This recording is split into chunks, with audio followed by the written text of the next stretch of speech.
Hi, Les. Hi, Terry. So nice to see you. So nice to see you. Clearly, we've already started giggling because you're a longtime friend and just so adored that you're here today. So, where are you calling in from, or where maybe both, where you live and where you're calling in from? I live in the Bay Area, just north of the Golden Gate Bridge. And I'm calling in from Western Colorado, where my lovely spouse and I often come out for a month or so. And so we're out here and it's just glorious. Oh, It's great. it's it's a really healing place for both of us to be out here. Nice. There's Nice. hiking and views and driving and all kinds of stuff. So Sunshine. sunshine, yeah. Yes. Oh, Mountains, yeah. oh, don't forget mountains. Mountains and rivers and it's Stunning. colors. Yes. Oh, Lovely. so glad that you're here. And I'm going to share a quote for you that touched my heart a couple of decades ago. And I'm just going to let it stimulate you and uniquely and have you share your thoughts about it with us today. Please. Sure. So, what is it like for a boy to come to life in a woman's body, to know an infant's extraordinary fusion and identification with his mother, and then have to define himself as man? Well, that's provocative. Um, I would say that I don't I don't have a lot of early recall about any of that. And what I would say is that I think one of the things that really shaped me was that my father was killed in an automobile accident when I was 3.5. So, and I have two younger brothers. So I was 3.5, next brother 2.5, my youngest brother 18 and a half. And so I would say I have a very, it was pretty life changing, as you can imagine. And, and, I remembered my childhood as happy, but there was a lot of intensity, you know, sort of beginning at age 3.5, where things kind of really came online for me. And so through that process, my mother, this was in the late 50s. My mother then needed to figure out, I mean, she had certainly worked in her life, but to figure out how to move forward, deal with our family home, find a way to care for my brothers and I, and make a living. So that relationship, I think, circumstance and relationship, it was just, I feel like things were, there was always a lot going on. I've got a very open and wide, curious view of things, but my mother was busy. And so, not that I remember particularly, but I remember living in the East Bay of the East Bay, San Francisco Bay Area. And, my mother, I think, needing about 6 months to just kind of get her legs again. And then we moved to San Francisco and lived with my grandmother for another 6 months or so. I started kindergarten in San Francisco and lived in the Richmond district, and loved that area. I've got, vague but fond memories of that area. and the Clement Street area. You know, you're well aware of that. And Inner Clement. And then my mother got accepted to a BA program in Chico. We all packed up and left. And suddenly here we were in Chico, California, and I was starting kindergarten. My mother was starting college. My two younger brothers were, you know, preschool, or maybe at that point it was just daycare. I don't know. But, you know, I remember having a happy, really exciting childhood. I mean, and because my mother was so busy, an extraordinary amount of freedom, and and then also feeling pretty self-directed, you know, through that process. So I anyway, I'm not sure if I have answered your question, but I would say you know, we had as now a smaller family unit. My mother being kind of I mean, she was sort of everything, right? Two younger brothers, um, just sort of my own consciousness coming online. It was pretty, I mean, I look back on it as an exciting period. Mm. And, you know, and not one of dread and loss and collapse, right? Or, you know, because of the change in our family unit. Yeah. So, you know, but it was pretty full spectrum, right? I mean, it was, you know, but we managed. My mother did an extraordinary job of, I think, managing a, you know, a daunting situation. Yes. Yes.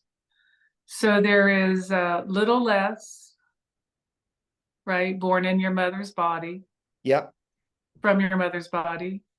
And I'm wondering about this. In the quote, it says to know an infant's extraordinary fusion and identification with your mother. I'm wondering, given the experience that you had, your unique experience with your mother, how fused or identified were you with all of the time you had it, you know, I think, directed, you said, your life, given that she was busy, you Oh know? yeah, I mean, flat Yeah.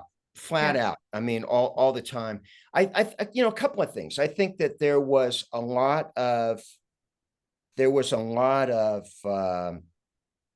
I remember interactions with her and support. You know, I remember at 5 years old, we were in Northern California. At that point, she was either begun college or soon to begin college. You know, I remember working with her. I mean, she would create, you know, these projects. I really needed things to do. And so I began to teach myself to read. I began to, you know, I remember having a butterfly collection and my mother helping me, you know, and I would run around in in Chico, California. We lived out in the country. It was just, you know, but I remember being busy.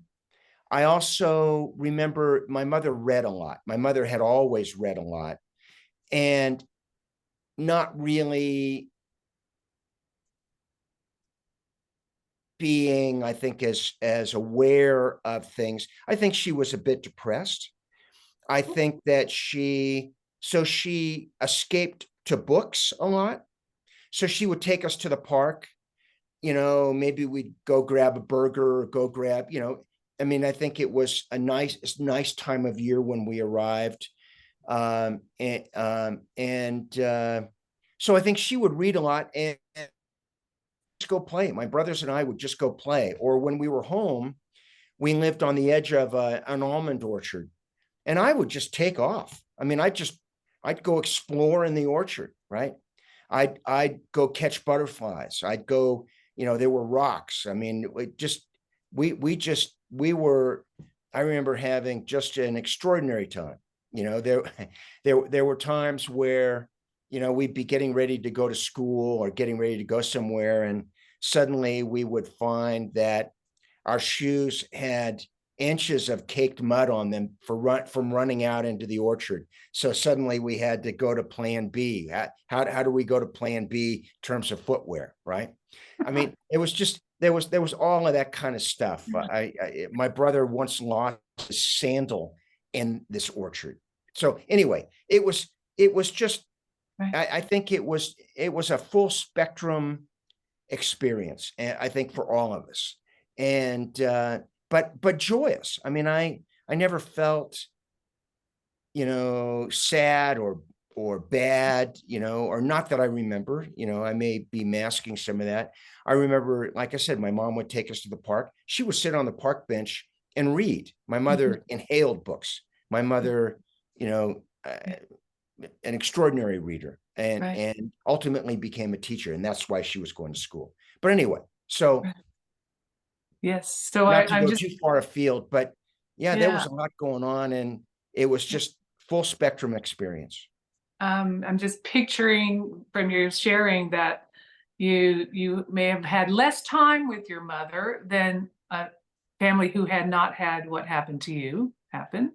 I think that's true. Yes. So when you look at it from that lens, Les, um, how that fashioned your relationship with your mother, you didn't know it was different, but it is different to have less time Right. given the circumstances and the family of three boys who are all probably busy while she's busy, Yep. like I said.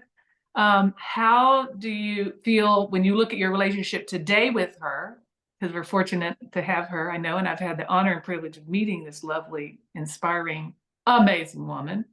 Yeah. How do you feel like that, that imprint of that experience and then what that experience has brought made your relationship with your mother like today? Yeah. My mom was great about creating projects. I told you about the butterflies. I had a great butterfly collection.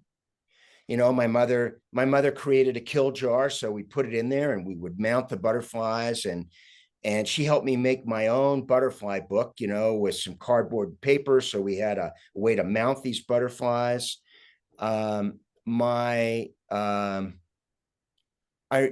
would I started learning to braid and doing different stuff. So she would give me projects, and the projects for me at 5 were different from the projects at my brother at 4.5 or my younger brother at 3.5, right? Like the teacher mother. A teacher Wow. mother, soon to be teacher mother, but Yeah.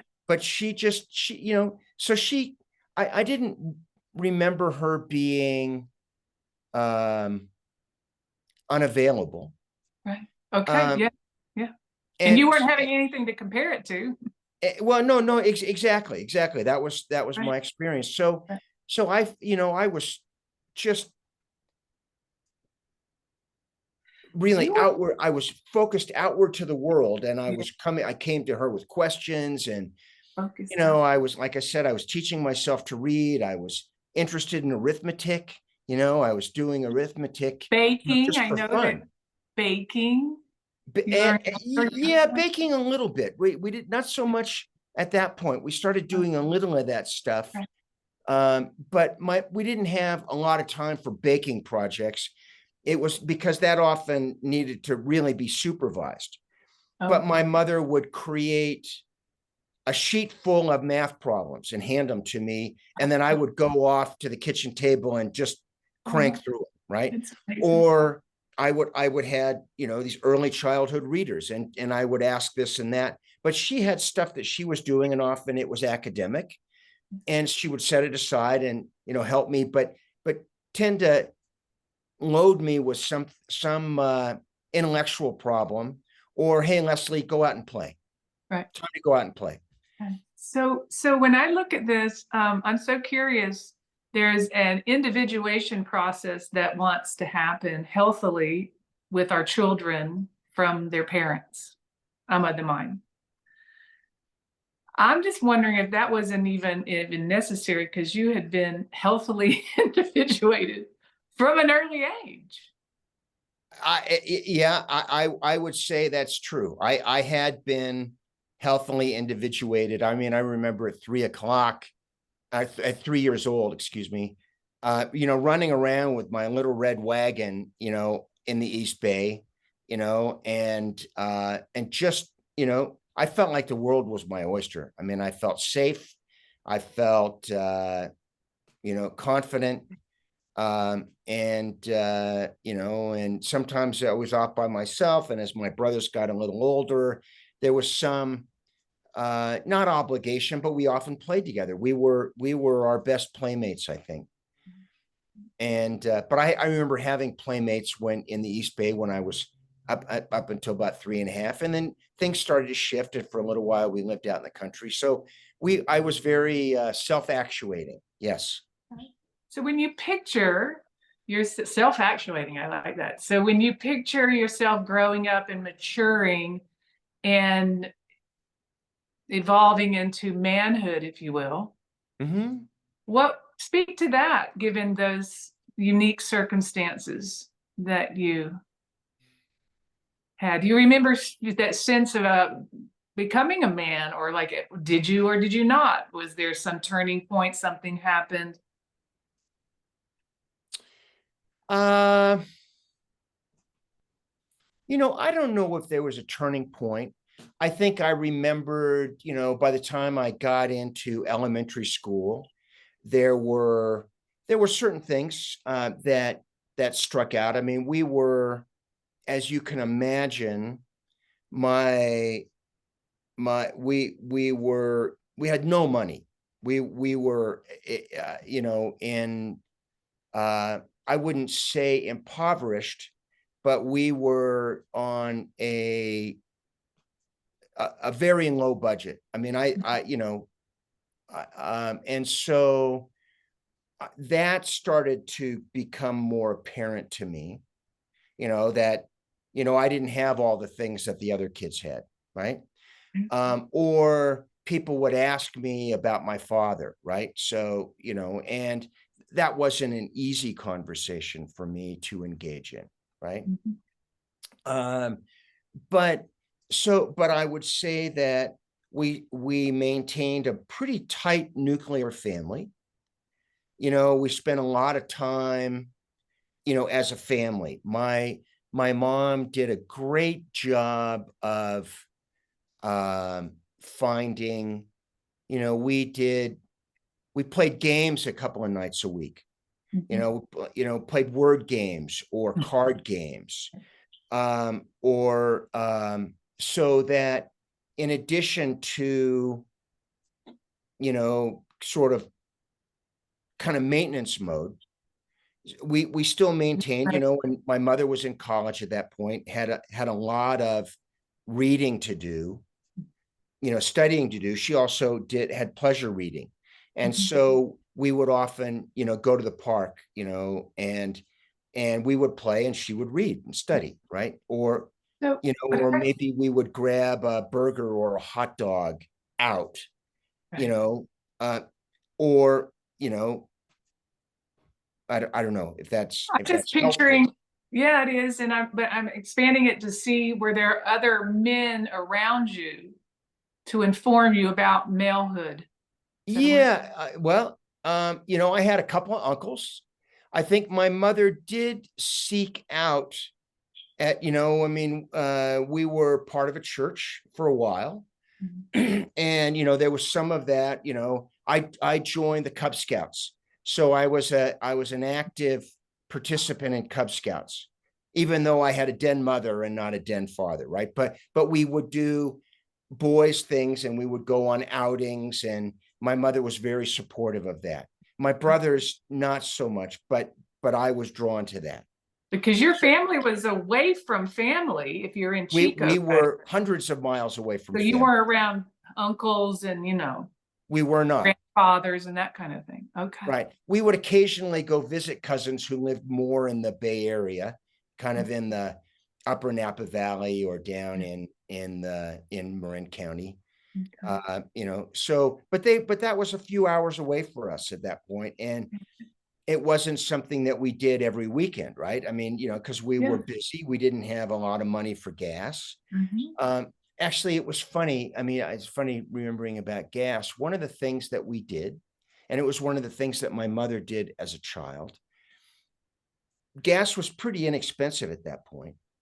And so we would hop in the car and do these kind of random walk trips.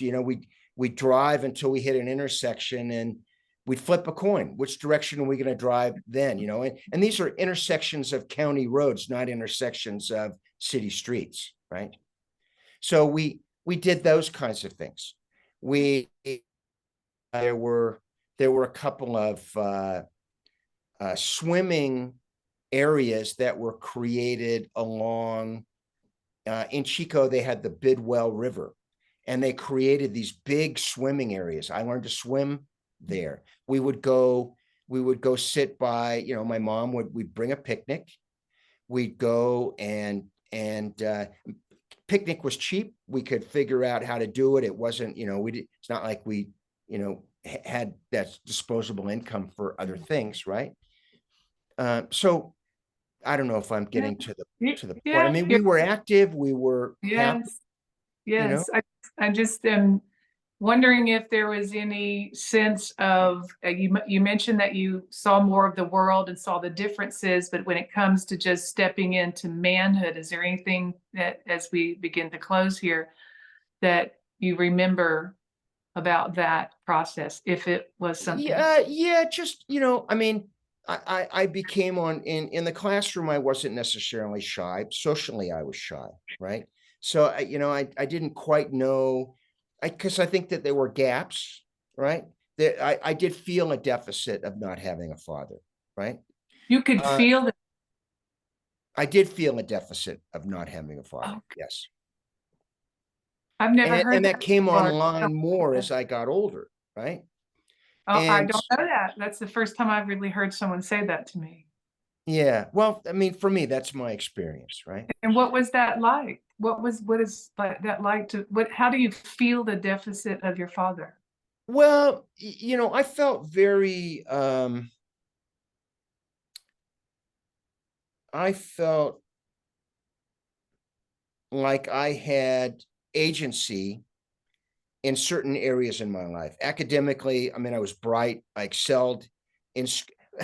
I didn't necessarily excel in school, but I understood the academics. I think I may have been a little ADD. I may have been a little. Uh, I didn't always behave the best way. I wasn't a bad kid, but I wasn't always on the right side of the rules, right?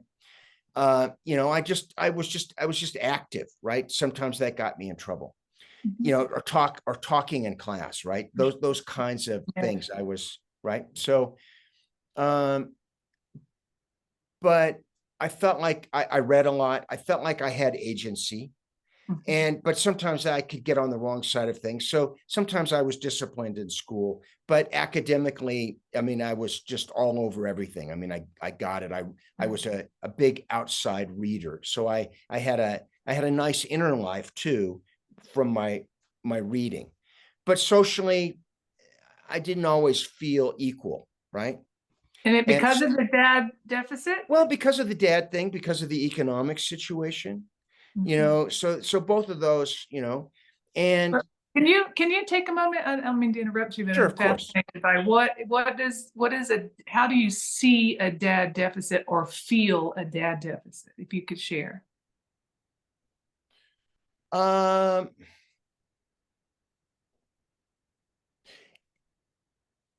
it took me a long time to even understand what it was because I only knew one thing, right? But I would see, you know, when I was on a scouting trip, I'd see kids and fathers, right? That wasn't my experience. It wasn't that my mother was a bad parent, or, I think she did an extraordinary job of filling both of those roles, but I could see my experience was different. So, so it was more, I couldn't quite really relate to this other experience. I knew I was, I was missing something, but at the same time, I had a full life, Right. you And know, so and if, my own inner life and intellectual life kept me very busy. okay. So you would see the differences, which differences is tough for kids. I know. Yeah, right. Okay. And yet, if you could, it was what is it that you saw or felt that you missed, that there was a deficit? Um, just that male leadership. I had a couple of uncles that were sort of in my life, and they were. But I also had, I had two sets of close cousins. One whose father had left when they were young, another whose father was with the family, and he was an Uber male, right? So I had different kinds of male experiences in my family, if you will. So tell me about this leadership thing you saw. Um,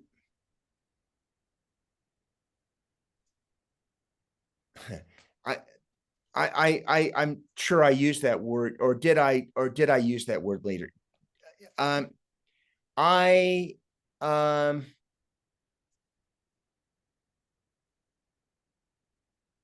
I wasn't fixated on that. I wasn't fixated on that, and didn't necessarily feel an enormous deficit not to have that leadership. I felt like I had, I mean, even as an 8 or a 10-year-old kid, I felt like I had a lot of agency. Sometimes that agency and drive, um, provided extraordinary things for me. Sometimes it got me in trouble. Yeah. Right. So, Okay. and Now, a big curiosity for the outward world. right. I was very outward facing. And Uh, same today? um, Same today. Well, at just 70 years old, I've gotten, I've gotten, I have a good inner life. So I have a deep inner life. I've got a long time meditative practice. Um, but I still have active, I mean, right now I'm halfway through a cranial sacral certification program. And I mean, and I would say that that's the kind of active growth thing that I absolutely got from my mother, back to mothers and sons thing. So I have a lovely relationship with my mother. There were times, where things were, as I was individuating, and that wasn't always easy for her, as my brothers and I were individuating, and I've got children. So she had grandchildren. We had a lot of, I've got grandchildren. She's got great grandchildren, so, and I would say that my relationship with my 96-year-old mother at just 70 is extraordinary, you know? Wow. I'd like to end on that note. Yeah, it's extraordinary. It's great. And I'm so grateful to you. Just kind of digging around into your Yeah. Well, I life hope I here. wasn't too chatty, but No. anyway. Anything that you'd like to share in closing that you Well, I think that this was enjoyable with me. I really appreciate Mm. you inviting me to this, and I really appreciate the work that you're doing, because the the the infinite incarnations or instances of mothers and sons and all of that is, I mean, it's a pretty rich field to be exploring. Indeed, it is. I'm grateful. Thank you, Les. Bye for now. Bye for now.